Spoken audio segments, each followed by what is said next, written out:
Bonjour la belle diaspora, bonjour tout le monde, j'espère que vous vous portez bien. Aujourd'hui, comme vous l'avez vu, nous allons parler de la conscience financière.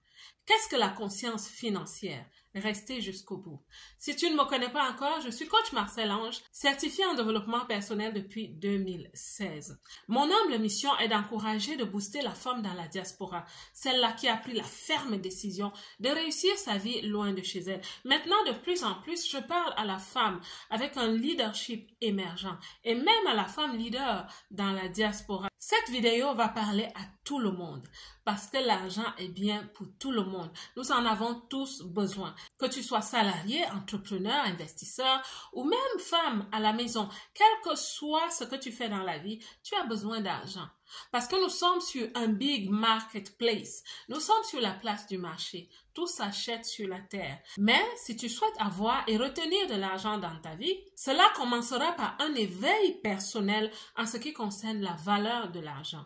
Et c'est là qu'on va parler de la conscience financière. Il y a des personnes qui ne connaissent pas la valeur de l'argent. Et c'est pour ça que parfois, on fait des dépenses impulsives.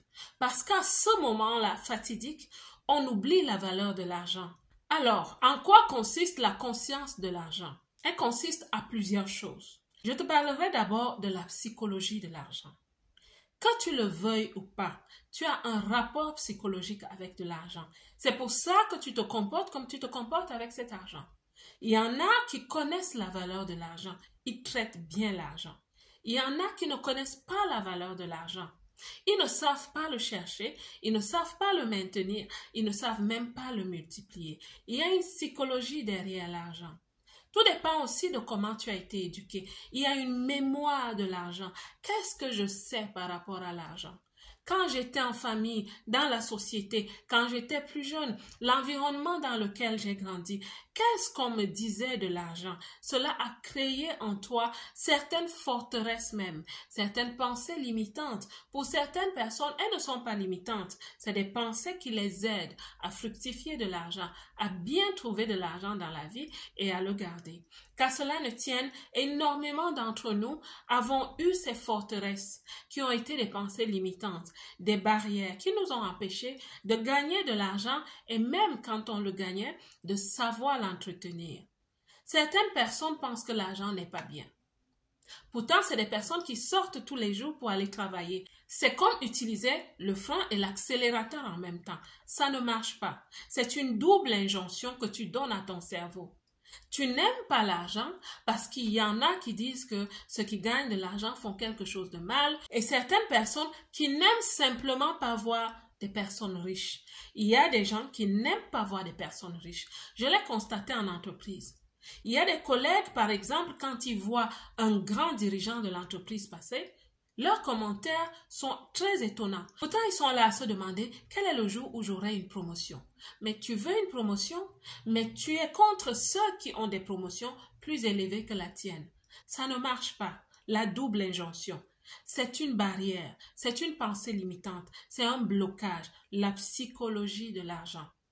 Il est important de comprendre sa psychologie de l'argent. Qu'est-ce que tu penses de l'argent, ma belle? Comment regardes-tu ceux qui ont l'argent? Comment te comportes-tu quand tu as de l'argent? Il y a des personnes qui ont honte d'avoir de l'argent. Quand tu dilapides, que l'argent sort, parfois inconsciemment, tu as peur et tu as honte de ce que diront les gens quand tu as de l'argent. Parce que tu es cette personne peut-être qui juge ceux qui ont l'argent. Vous voyez comment ça travaille la psychologie de l'argent. Parlant de conscience financière, on parlera aussi de l'intelligence financière. Dans le passé, il n'y avait que les grands cadres de finance en entreprise ou les comptables qui parlaient de l'intelligence financière. Maintenant, nous sommes tous dedans parce que nous devons savoir gérer. L'intelligence financière est simplement cette capacité de comprendre les principes de l'argent, des finances, comment ça se joue avec l'argent. Et on va parler par exemple de la budgétisation. Il y a des personnes qui ne savent pas budgétiser. Il y a des personnes qui n'ont aucun plan de vie par rapport aux finances. Quand on n'a pas une vision par rapport aux finances, c'est facile de le dépenser n'importe comment. Dépenser n'importe comment est vraiment la preuve que quelqu'un n'a pas la conscience de l'argent, la conscience de la valeur de l'argent. Certaines personnes vont tellement m'entendre parler argent, argent, qu'on va se demander, est-ce qu'elle idolâtre l'argent? Pas du tout, ma belle. Je n'idolâtre pas l'argent. Mais ce que j'ai compris, c'est que tout sur cette terre s'achète. Et parfois, pour être à l'aise, pour que la vie te soit facile, oui, tu as besoin d'argent. Normal. Et il n'y a rien de malsain à vouloir gagner de l'argent, à vouloir des promotions ou à travailler pour haranguer de l'argent. Est-ce que vous savez que les personnes très généreuses ont compris que sans argent, elles vivent frustrées? Oui. Parce que quand tu es généreux et que tu n'as pas la capacité de donner aux autres, tu es vraiment frustré. Alors, les généreux cherchent la richesse. C'est même un conseil que je suis en train de vous donner. La conscience financière. Elle se manifeste aussi par le comportement. Parce que tout n'est pas la psychologie, mais aussi le comportement qui va avec. J'ai parlé des dépenses impulsives, par exemple. Les dépenses démesurées, inappropriées. On peut aussi parler des achats disproportionnés. Je ne vais pas parler des personnes qui vivent aux États-Unis parce qu'aux États-Unis, tout est disproportionné. C'est la culture là-bas. Il faut que ce soit comme ça pour que ce soit les États-Unis. Mais ici, je parle du cas où vous entrez dans certaines maisons, le téléviseur prend tout un mur. Est-ce que c'est nécessaire? Si vous avez des moyens et que vous pouvez le faire, oui. Seulement, il y a aussi un aspect de la vie sociale qui fait que certaines personnes essayent de se comparer aux autres. Alors se mettent à faire ce que moi j'appelle des achats disproportionnés. Pourquoi acheter un téléviseur pareil alors que tu n'as pas le budget pour ça? Alors que tu es en train d'empiéter sur le budget de la maison, de la ration alimentaire? Les achats disproportionnés.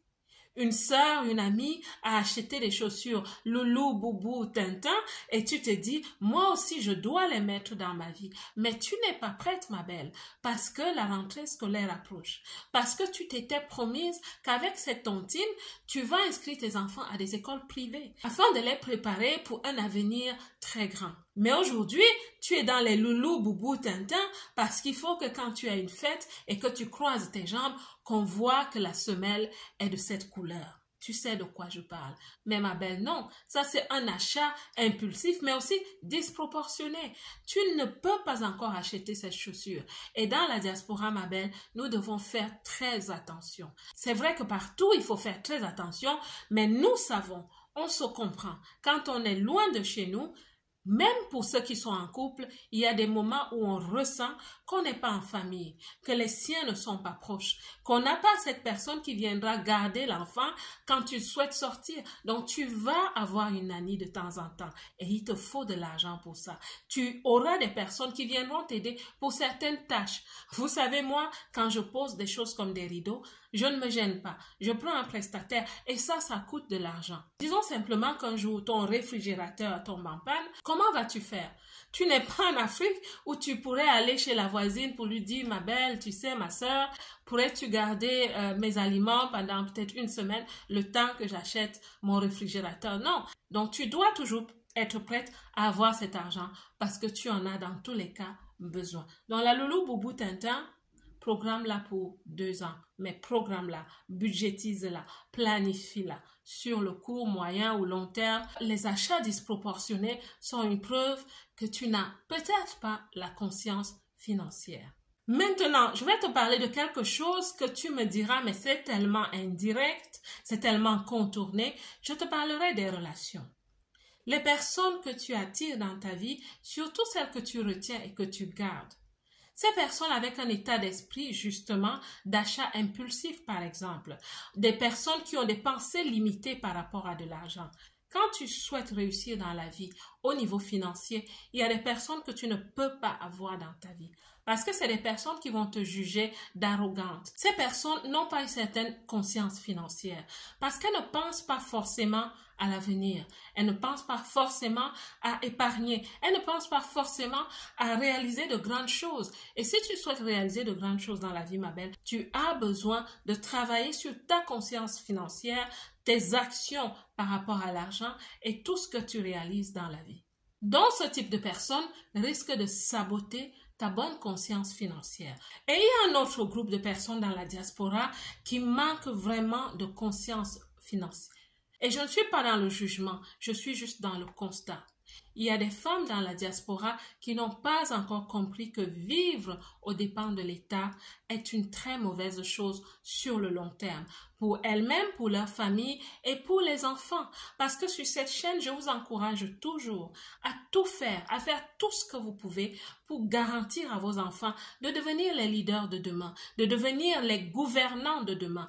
Parce que, est-ce que vous n'êtes pas fatigué d'être toujours gouverné? N'êtes-vous pas fatigué d'être toujours dans une certaine classe sociale? Alors, si vous aimez cela, je ne suis pas sûre que tous vos enfants voudront vivre cette même vie. Donc, c'est dans votre avantage, pour celles qui le font encore, de gagner en conscience financière, de la chercher, d'essayer de la comprendre, d'élever la tête hors de l'eau et de sortir du lot de ces femmes qui pensent que le fait de ne pas travailler et de recevoir les subsides de l'État va les enrichir. Pas du tout. Ma belle, cela te fait aller à reculons à plusieurs niveaux.